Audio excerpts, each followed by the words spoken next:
పెళ్ళైనా పండగైనా వేడుక ఏదైనా పట్టు చీరల ప్రత్యేక వేదిక వారాహి సిల్క్స్.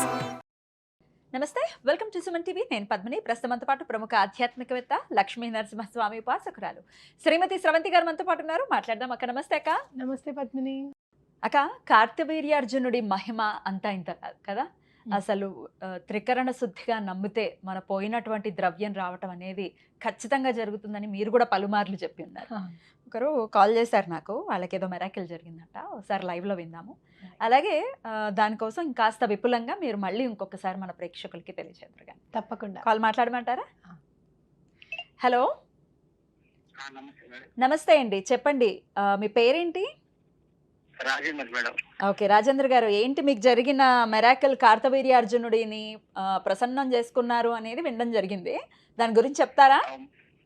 చెప్తాను. 2023 ఏప్రిల్లో మేడం ఒకసారి 50,000, ఇంకొక 2 సార్లు 50,000 ఇచ్చింది మేడం. వాళ్ళ నాన్నగారు ఆరోగ్య పరిస్థితి బాగలేదంటే ఇచ్చింది. 2023లో ఒకసారి 50,000, ఒకసారి 50,000 ఆరోగ్య సమస్యలు ఉన్నాయి అని ఎవరికో ఇచ్చారు. ఓకే. ఏప్రిల్ నెల ఒకటి, ఏప్రిల్ నెలలో జూన్ నెలలో ఇచ్చాను మేడం 50,000 లక్ష రూపాయలు. లక్ష రూపాయలు మేడం కూడా వాళ్ళ నాన్నగారి చెల్లెలు గారి ఆరోగ్య పరిస్థితి బాగాలేకపోతే ఆమె కూడా 1,00,000 రూపాయలు ఇచ్చిన. ఓకే. రెండో వాళ్ళు కూడా ఇట్లాగే ఇస్తామని చెప్పి ఇప్పటి వరకు ఇవ్వలేదు మేడం. మొన్నటి వరకు ఇంచుమించు 2 ఏళ్ళు అయిపోయిందిగా, 2 ఏళ్ళ పైన అయిపోతుంది. అయిపోయింది మేడం. వీడియో చూసి నేను ఒకసారి ప్రయత్నం చేద్దామని చెప్పి ఫోటో ఏది లేకుండా మామూలుగా జ్యోతి నుంచి కార్తవీర్య నామరాట బాబు సంవత్సరం పరిశ్రమ మాత్రమే గతం నష్టించలభ్యతి అని 108 సార్లు పారాయణం చేశాను మేడం. దీపం, జస్ట్ దీపం పెట్టుకుని చేశారు. ఓకే. అంతే మేడం. చేసిన 4వ రోజు ఒక మేడం ఇంటికి తీసుకొచ్చి 50,000 రూపాయలు ఇచ్చింది. ఇంకొక మేడం బస్సులో ప్రయాణంలో కింద పడిపోయిందంట. ఆయనకి ముఖం బాగా దెబ్బలు అయింది. నాకు ఫోన్ చేసి నా కూడా ఏదో ప్రయోగం చేస్తున్నట్టు అనిపించింది. నాకు నాటకం చెప్పింది కూడా, అయ్యా నువ్వు కూడా దత్తుందంతో నేను 50,000 లక్ష రూపాయలు ఒకేసారి ఇవ్వలేను, ప్రస్తుతం 10,000 ఇస్తున్నా, వచ్చే నెలలో మిగతా నెలగా 10,000 ఇస్తాను కంపల్సరీ అని చెప్పింది మేడం. ఈ రెండు నాకు మిరాకిల్ గా జరిగినాయి. ఎట్లా మీరు చేసిన ఎన్ని రోజులకి ఇది ఇంపాక్ట్ చూపించింది?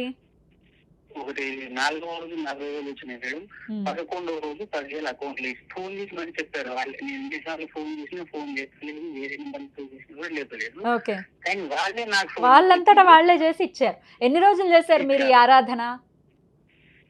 అదే మేడం 4 రోజులకు ఒకరు, 11 రోజు ఇప్పుడు కంటిన్యూ నడుస్తూనే ఉంది మేడం. రోజు అలాగే చేస్తున్నారు. రోజు చేస్తున్నారు. Okay okay. మొత్తం వచ్చేసాయి డబ్బులు? ఇంకా రాలేదా? ఇంకా రాలేదు మేడం. వచ్చే నెల నుంచి ఒక నెలకి 10 ఇస్తాను. పర్వాలేదు, అలా అయినా పర్వాలేదు కదా.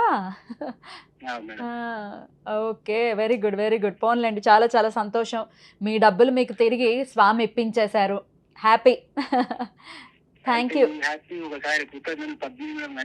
Thank you. నేనేనండి పద్మినినే. నా వాయిస్ గుర్తుపట్ల?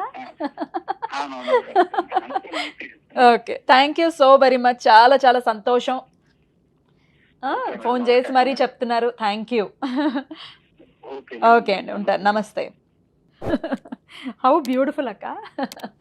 అంటే మన డబ్బు చాలా రకరకాల యాంగిల్స్లో ఒక్కొక్కసారి ఆరోగ్య సమస్య అంటే ఇవ్వకుండా ఉండలేం కదా, అయ్యో పాపం అని అనిపిస్తుంది.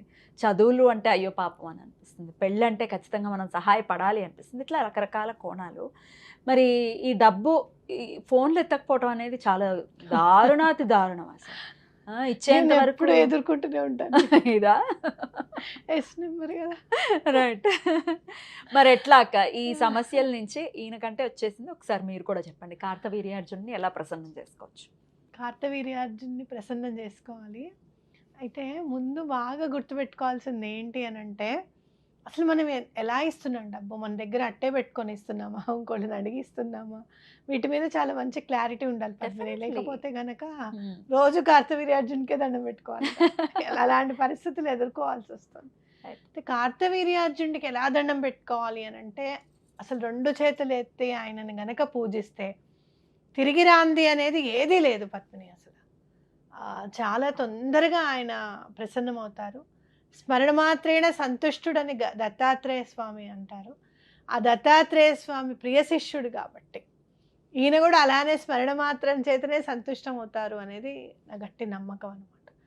అయితే ఎందుకు మరి ఆయనని లేనిది ఆయనకి అసలు మనం పూజిస్తే గనక పోయింది ఎందుకు దొరుకుతుంది, ఉమ్. ఋతం నష్టంచ లభ్యత ఎందుకు ఉమ్.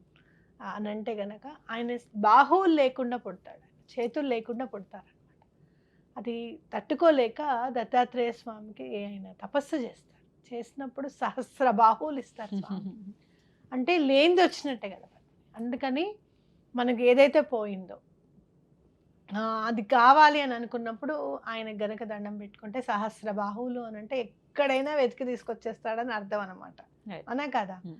ఆయన సహస్ర బాహువుల గురించి చూడాలి అంటే నర్మదా నది తీరానికి వెళ్ళాలి. ఉమ్. ఆయన స్నానం చేస్తూ ఉంటే నర్మదా నది చాలా ఉప్పొంగుతూ వస్తూ ఉంటుంది అనమాట, భార్యలతో చేస్తూ ఉంటాయి. ఏమిటి ఇలా ముంచేస్తావా అని చెప్పి బాహువులు అడ్డు పెడతాడు ఆయన. బాబోయ్. ఒక్కొక్క బాహువులోంచి కొంచెం కొంచెం నీళ్ళు వెళ్తూ ఉంటాయి అనమాట. అట్లా రాళ్ళని చూస్తే ఇప్పుడు అలానే ఉంటుందా? అలానే ఉంటా బాబు. ఉమ్. అలాగే ఆయన గురించి బాగా తెలుసుకోవాలి అనుకుంటే కనుక మాహిష్మతికి వెళ్ళాలి. అంటే మాహేశ్వర్కి వెళ్తే గనక అక్కడ స్వామి కార్తవీర్యార్జునుడు లింగ రూపంలోనే దర్శనమిస్తారు. అలా ఐక్యమైపోతారనమాట. ఇంకా ఆయన వెలిగించిన జ్యోతులు కనపడతాయి. 11 జ్యోతులు వెలిగిస్తే మనకి గర్భగుడిలోకి వెళ్ళాం కదా, 7 జ్యోతులు మాత్రమే కనపడతాయి. అద్దంలో మిగతా 4 కనపడతాయి అన్నమాట.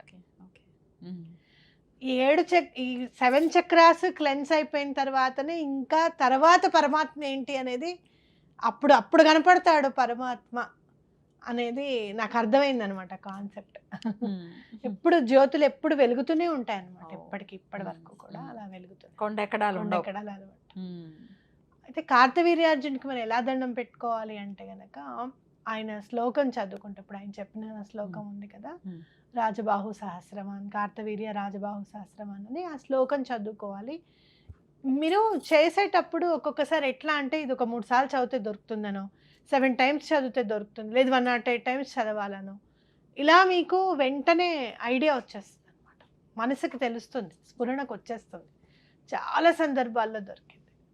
అలాగే ఇప్పుడు కార్తవీర్యార్జున్ని మా చిన్ను ఫ్యూజన్ చేస్తుంది అనమాట. మన ఫైండ్ రీచ్ స్విచ్ వాడిని కార్తవీర్యార్జున్ని ఫైండ్ రీచ్ కార్తవీర్య అని చదువుతుంది. అది ఏదైనా కనపడకపోతే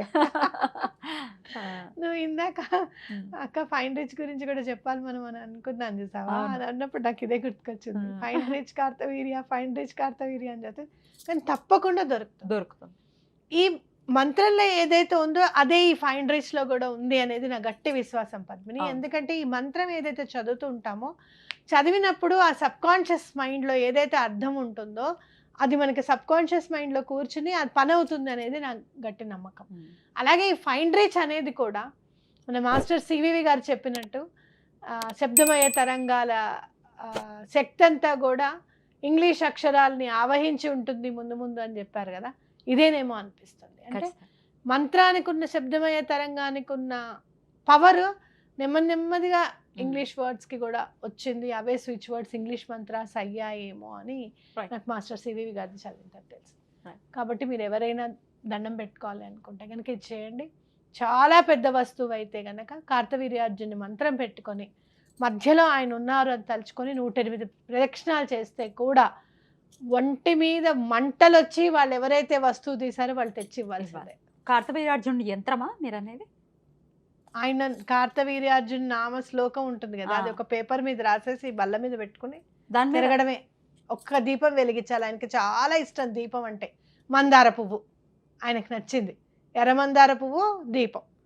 ఆ దీపం 2 ఒత్తులు వేసి చక్కగా కుంకుమ పెట్టి దీపం పెట్టి మందార పువ్వు ఎర్ర మందార పువ్వు పెట్టారంటే కార్తవీర్యుడు ఉన్నట్టే అక్కడ. ఆయనకి ప్రదక్షిణ చేశారు అంటే పక్కా అవుతుంది పని.